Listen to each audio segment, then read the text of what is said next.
¿Qué es exactamente una casa? La respuesta parece sencilla, pero no lo es. En esencia, una casa es un edificio en el que viven o pueden vivir personas. Según el diccionario, un edificio para habitar. Pero no es solo eso. Una casa es el lugar al que deseamos llegar cuando volvemos de vacaciones, del trabajo o de clase. Una casa es un espacio donde convivimos con nuestra familia, donde pasamos la mayor parte del tiempo con nuestros seres queridos. Una casa es un refugio, una fortaleza en la que protegernos del mal tiempo, de los criminales y de los otros peligros del mundo.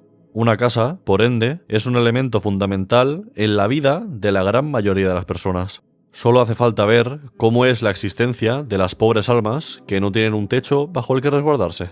De entre todos los edificios que la humanidad como especie ha diseñado, la casa es el más importante. Sin una casa, la vida es cruel, injusta y compleja. Sin una casa, estamos solos. Sin una casa, estamos en peligro. ¿Pero acaso no existe el equilibrio? Todo tiene dos extremos. Incluso el amor, que parece el sentimiento más positivo e inocuo, si no se limita, puede provocar celos, obsesión, dependencia. De la misma forma, una casa no siempre es un lugar de descanso, un nido de amor o un refugio. A veces, una casa es algo terrible. Capítulo 1. La anatomía de una casa.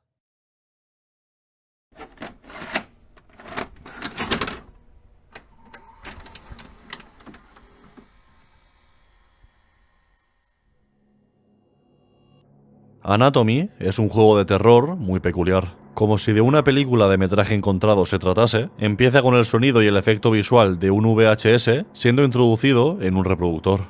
Después, nos encontramos en las tinieblas de una casa con las luces apagadas y debemos recorrer sus habitaciones y pasillos en busca de algo que hacer. Pese a que sus gráficos no son muy buenos, Anatomy logra transmitir una intensa sensación de amenaza constante usando la oscuridad. Sin embargo, esta sensación es parcialmente una farsa. En realidad, no hay ningún peligro, o al menos no con las formas que esperamos. Nada se esconde en la oscuridad, y ni siquiera hay sustos o eventos paranormales que se aprovechen de nuestro miedo para asustarnos. En Anatomy, aparentemente, estamos solos. Después de recorrer la casa durante un tiempo, encontramos un reproductor de cintas acompañado de una cinta sobre la mesa de la cocina. Si reproducimos esta cinta, escucharemos a alguien hablando sobre el enorme papel de la casa en la supervivencia de la raza humana. Cuando la grabación termina, un mensaje nos dice que hay otra cinta en el comedor. Y esa es toda la jugabilidad que podemos encontrar en Anatomy. Buscamos cintas por la casa, las introducimos en el reproductor y las escuchamos. Estas cintas contienen una especie de ensayo sobre la posible anatomía de una casa. Según la persona que habla desde las cintas, la sala de estar es el corazón de la casa. Al igual que el corazón de un animal hace circular la sangre por el cuerpo, la sala de estar hace circular a sus habitantes. De alguna manera, bombea vida a través de los pasillos, que serían las venas, hacia las otras habitaciones. La escalera, tanto física como simbólicamente, es su columna vertebral. La cocina, el comedor y el baño son su aparato digestivo. El dormitorio, la parte superficial del cerebro, donde sueña, imagina y piensa. El sótano, la parte profunda, en la que se esconden sus miedos y deseos más oscuros. Y por último, las ventanas son los ojos con los que mira lo que sucede en el exterior. Aunque este razonamiento puede resultar interesante y poético, la última cinta que encontramos en esta parte del juego es la que más me llama la atención. En esta cinta, que debemos reproducir en el dormitorio y no en la cocina, nos dice que es en esta habitación donde las personas somos más vulnerables. Cada noche apagamos nuestros sentidos durante horas, confiando en que la casa nos protegerá hasta la mañana siguiente. Por lo tanto, mientras dormimos, el dormitorio parece más la boca de la casa que su cerebro, y nuestra única opción es tener la esperanza de que no nos muerda. Instantes después de que la cinta termine, el juego se cierra. Podríamos pensar que Anatomy ha terminado, pero estaríamos equivocados. Si lo abrimos otra vez, la secuencia del VHS es diferente. Por los errores visuales, parece que la cinta magnética está dañada. El juego vuelve a comenzar y nos damos cuenta de que el efecto sonoro que antes oíamos ahora suena más fuerte y distorsionado. Caminamos hacia la cocina y reproducimos la primera cinta como si nuestro progreso se hubiera borrado. No obstante, la voz de la cinta también suena distorsionada. Cuando termina, el mensaje que nos indica que hay otra cinta en el comedor está mal escrito. Habiendo jugado ya un bucle de Anatomy, sabemos a la perfección dónde está cada habitación y cómo llegar hasta ellas. Esta repetición dota a la casa de una extraña familiaridad, como si tuviéramos una conexión con ella, como si fuera nuestra. Esta familiaridad debería darnos una sensación de seguridad. Al fin y al cabo, el miedo a lo desconocido de la primera parte se ha debilitado. Pero irónicamente, sucede lo contrario. Estando familiarizados con la distribución y el contenido de las habitaciones, lo que tememos es el cambio, que las cosas ya no sean como antes. En nuestra búsqueda de las siguientes cintas, nuestro temor se cumple. Las cosas ya no son como antes, y la prueba es que el espejo del baño de la planta inferior ahora está mal colocado, con la parte reflectante encarada hacia la pared y no hacia nosotros. Y esto solo va a peor. Reproducimos la cinta del baño, que falla, y el mensaje que nos lanza el juego ya no nos dice dónde está la siguiente cinta.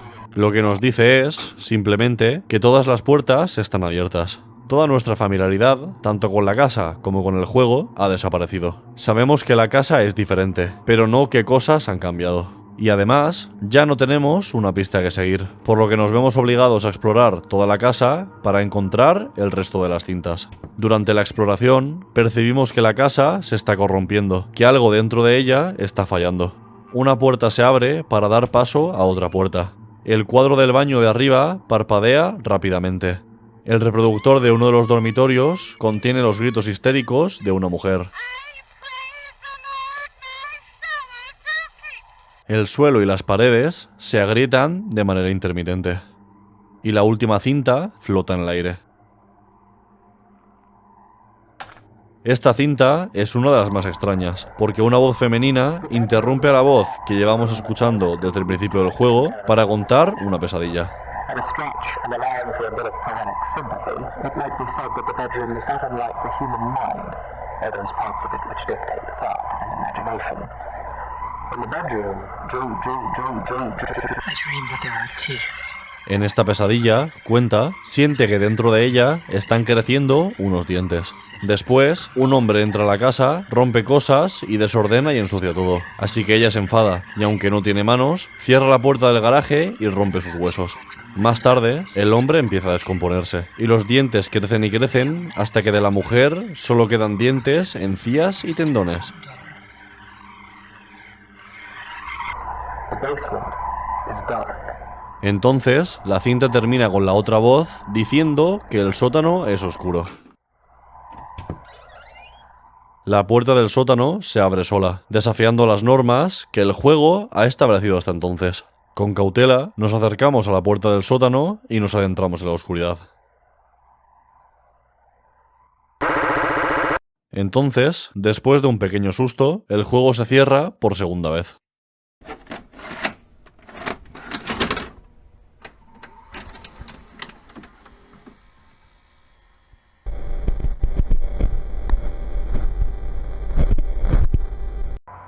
Volvemos a abrir el juego y ahora ya no queda ninguna duda de que algo va mal con la casa. La tonalidad de la luz ha cambiado, las paredes son rojas y algunas habitaciones no tienen muebles. Otras, en cambio, tienen demasiados. Y las extrañas grietas que hemos visto antes ahora están por todas partes. Por suerte, nuestro objetivo es el mismo. Debemos buscar las cintas en la casa y escuchar las grabaciones que contienen.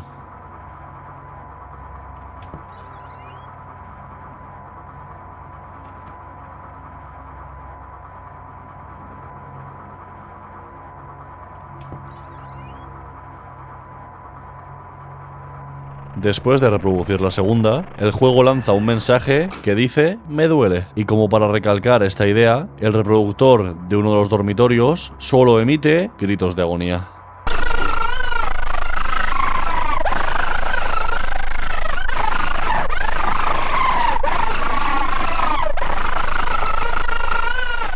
Tras reproducir la última cinta, la casa cambia radicalmente. De las dos puertas que dan a la cocina, solo podemos atravesar la del sótano porque la otra está bloqueada por una masa de carne palpitante. Sin otra opción que elegir, bajamos al sótano.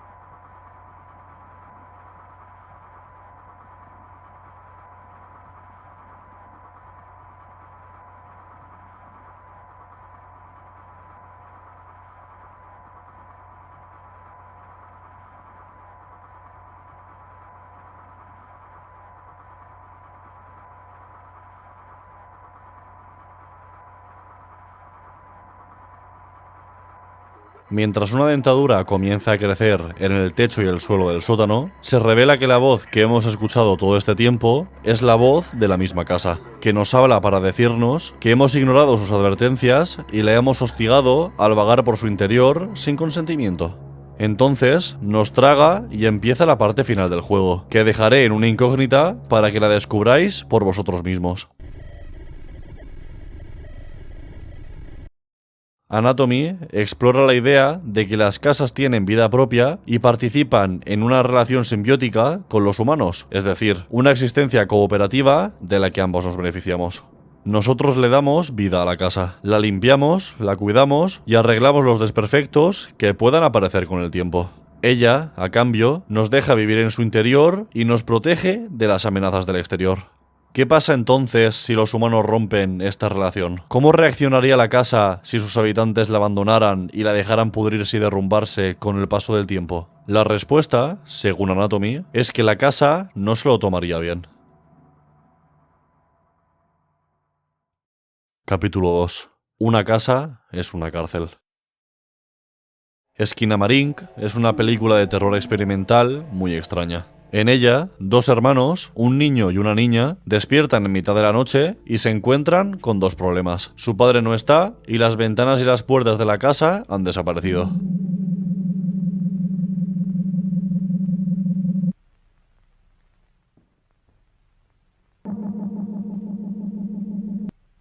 La trama de Skinamarink sucede enteramente dentro de la casa. La fotografía es oscura, la imagen es borrosa y tiene ruido, y gran parte de la película consiste en planos fijos en completo silencio, sin ningún personaje protagonizando la escena.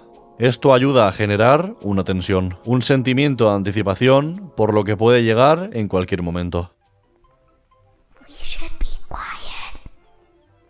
Cuando los hermanos hablan entre ellos, lo hacen en susurros, y es necesario leer los subtítulos para entender qué es lo que dicen. Para colmo, aunque pase el tiempo, jamás se hace de día. En un momento de la película, descubrimos que los dos hermanos no están solos. Junto a ellos hay otra cosa, una entidad demoníaca sin nombre que los ha encerrado en esa infernal imitación de su casa. Esta entidad valora la compañía por encima de todo, y cuando la niña osa suplicarle ver a sus padres, la castiga de una forma horrible para que no vuelva a hacerlo.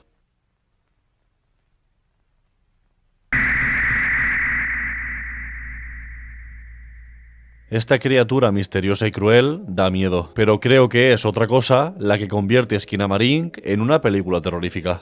Skinamarink consigue hacernos recordar el miedo que sentíamos cuando éramos pequeños.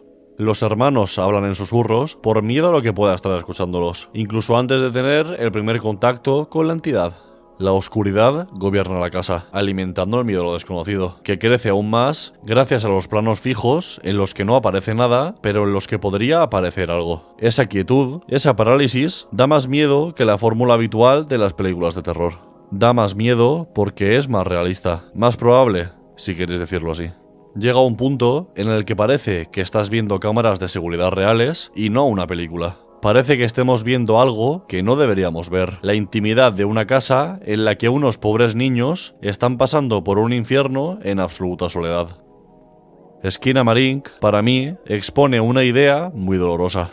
Decía al principio del vídeo que una casa es un refugio que te protege de los peligros del mundo. Pero ¿qué ocurre si los peligros se esconden en el interior de la casa y no en el exterior? ¿Qué pasa si es en nuestra casa donde sufrimos, donde somos víctimas? En ese caso, el refugio se convierte en una cárcel que no podemos abandonar sin enfrentarnos a graves consecuencias. Nuestra casa es nuestra vida. Casi todo lo que tenemos lo guardamos en casa. Nuestra ropa, nuestros objetos de valor, nuestros recuerdos. Abandonar nuestra casa es algo que incluso en circunstancias normales resulta traumático para algunas personas. Imaginaos, entonces, cómo debe sentirse alguien que abandona su casa de manera forzosa, huyendo del maltrato, del abuso o del desprecio. Su casa ya no es su casa, sino su cárcel. Una cárcel a veces física, cuando no hay recursos para marcharse, y a veces psicológica, cuando empezar una vida de cero parece más aterrador que dejar atrás la vida que duele.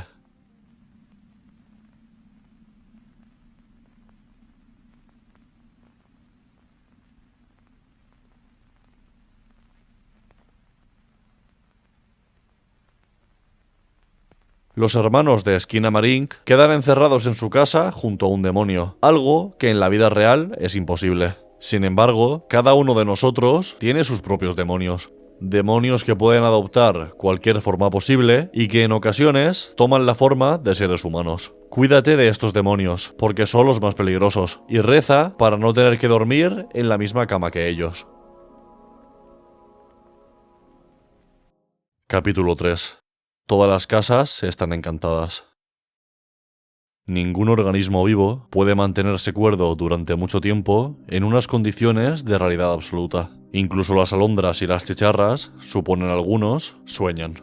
Hill House, nada cuerda, se alzaba en soledad frente a las colinas, acumulando oscuridad en su interior. Llevaba así 80 años, y así podría haber seguido otros 80 años más. En su interior, las paredes mantenían su verticalidad, los ladrillos se entrelazaban limpiamente, los suelos aguantaban firmes, y las puertas permanecían cuidadosamente cerradas. El silencio empujaba incansable contra la madera y la piedra de Hill House, y lo que fuera que caminase allí dentro, caminaba solo. Este es el inicio de La maldición de Hill House, una novela de fantasmas escrita por Shirley Jackson, publicada en 1959. En el año 2018 fue estrenada una adaptación libre de esta novela en Netflix, y puedo afirmar con rotundidad que esta adaptación es la mejor historia de casas encantadas que he visto nunca. En esta versión, un matrimonio y sus 5 hijos se mudan a una vieja mansión con el objetivo de restaurarla, venderla y construir su propia casa con los beneficios de la venta. Por desgracia, unos desperfectos en la mansión los obligan a quedarse más tiempo del esperado y durante este tiempo empiezan a experimentar fenómenos paranormales que los marcan para siempre. La gota que colma el vaso y que hace que la familia decida marcharse de la mansión definitivamente es la muerte en extrañas circunstancias de la madre. A partir de ese momento, la serie hace un salto temporal. Los hermanos ahora son adultos, no se llevan demasiado bien y hace años que no ven a su padre. Además, todos están traumatizados por lo que vivieron de pequeños, aunque algunos lo ocultan mejor que otros. Y la grandeza de esta serie, más allá de la maestría con la que construye el terror, es la atención al detalle que presta a estos traumas y su influencia en las vidas de los personajes. La maldición de Hill House no es solamente una historia de miedo sobre fantasmas, también es una historia dramática que hace que sientas apego por los personajes. Los fantasmas que los atormentaron cuando eran pequeños siguen haciéndolo cuando son mayores, incluso a decenas de kilómetros de la casa donde supuestamente residen. Estos fantasmas no existen en el mundo real, pero son metáforas muy buenas. Estos fantasmas son las heridas psicológicas que no podemos cerrar y que llevamos con nosotros hasta la tumba. El tiempo pasa y las heridas ya no duelen tanto como antes, pero siguen ahí, esperando pacientemente a tener la oportunidad de abrirse de nuevo. Hill House es la casa encantada ficticia más aterradora que conozco, aunque eso no quita que sea una casa encantada dentro del arquetipo de casa encantada que podemos encontrar a centenares tanto en la ficción como en el mundo real. Pero ¿qué es exactamente una casa encantada? O más bien, ¿qué debe pasar para que una casa empiece a estar encantada? En la película El Resplandor, el Hotel Overlook se vuelve malvado debido a todas las muertes que ocurrieron entre sus paredes desde su construcción. En el número 112 de Ocean Avenue, en Amityville, Nueva York, empezaron a reportarse fenómenos extraños después de que uno de sus inquilinos acabara con la vida de su padre, su madre, sus 2 hermanos y sus 2 hermanas. Y el Sanatorio de Tuberculosos de Sierra Espuña, en la región de Murcia, España, lleva décadas siendo visitado porque supuestamente los espíritus de los enfermos que allí murieron se niegan a abandonar este mundo. A primera vista, podría parecer que el elemento común es la muerte. No obstante, no todas las muertes sirven para que haya un consenso sobre si una casa está encantada o no. De hecho, en muchas casas, tanto antiguas como nuevas, han muerto personas mayores, pero no veo que nadie haga turismo paranormal para visitarlas. Entonces, la clave está en el aspecto violento o tortuoso de las muertes, como si las muertes terribles pudieran dejar enormes residuos de energía negativa en el lugar donde sucedieron. El problema de este razonamiento es que hasta ahora, y hasta donde yo sé, jamás se ha podido probar si estos lugares están realmente encantados o si los fantasmas existen. Aún así, es muy difícil pensar que todas las personas que afirman haber tenido una experiencia paranormal de cualquier tipo en estos lugares están mintiendo. Por lo tanto, hay que buscar una explicación en las personas y no en las casas. En 1997, los psicólogos Rens Lange y James Huran realizaron un experimento en el que invitaron a 2 grupos de personas a un teatro sin ningún historial de fenómenos paranormales. A uno de los grupos le contaron que el teatro estaba encantado, mientras que al otro le dijeron que estaba en proceso de renovación. Durante su estancia en el edificio, el grupo que pensaba que el teatro estaba encantado afirmó haber sentido toda clase de sensaciones extrañas, mientras que el otro grupo no sintió nada. Un año después, estos dos psicólogos pidieron a un matrimonio que registrara todos los sucesos extraños que vieran en su casa. A pesar de que el lugar en el que vivían no tenía reputación de estar encantado, el matrimonio declaró haber experimentado 22 sucesos inexplicables. Entre ellos, un mal funcionamiento de su teléfono, una voz que susurraba sus nombres y una máscara vudú que se movía sola por una estantería. Si un poco de sugestión tiene el mismo poder que una muerte violenta para provocar experiencias paranormales, es casi innegable que todas las casas están encantadas y solo hace falta una pequeña chispa para despertar a sus fantasmas. Y no solo eso. Es verdad que no todo el mundo ha tenido una infancia tan traumática como la de los protagonistas de La Maldición de Hill House, pero por probabilidad todos hemos pasado malos momentos en nuestra casa. La noticia de la muerte prematura de un familiar, una ruptura en malos términos, una discusión en la que dijimos cosas de las que luego nos arrepentimos, esos momentos, queramos o no, van a permanecer siempre en esa casa, adheridos a las diferentes habitaciones, esperando el momento oportuno para emerger de entre nuestros recuerdos y hacernos daño, como bocas abiertas preparadas para morder.